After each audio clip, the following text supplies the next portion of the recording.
హృదయపూర్వక నమస్కారాలు స్వాగతాలు చెప్తున్నాం.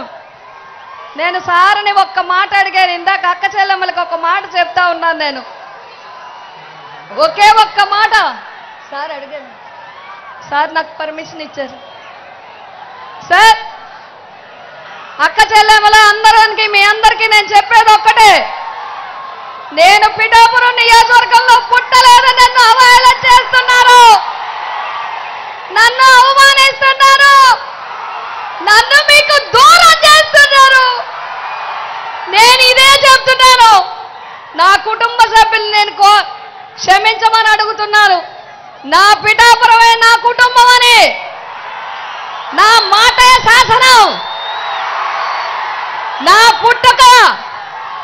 పుట్టుక పిఠాపురంకి దగ్గర చేయలేకపోతే నా అంతిమ యాత్ర పాదగయలోనే జరగాలి. నా ఆడపడుచులు అన్నదమ్ములు నాకు పసుపు కుంకుమ పెట్టి నన్ను పంపించాలి. నేను పిఠాపురం నుంచే వెళ్ళిపోతాను, పిఠాపురం నుంచే వెళ్తాను. మీరు నన్ను పిఠాపురం నుంచే పంపించాలి. నన్ను అవమానిస్తున్నారు, నన్ను దూరం చేస్తున్నారు, నన్ను దూరం చేయాలని చూస్తున్నారు.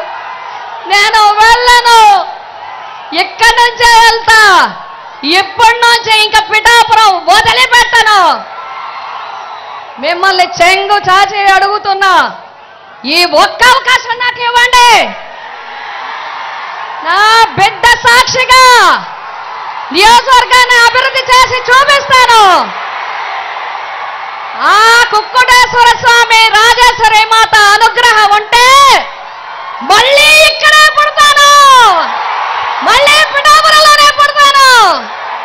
మీ రుణం తీర్చుకుంటాను అని చెప్పి మీ అందరికీ తెలియజేస్తున్నాను. నాకు ఈ అవకాశం ఇచ్చినందుకు జగన్మోహన్ రెడ్డి గారికి నా ధన్యవాదాలు తెలియజేసుకుంటున్నాను.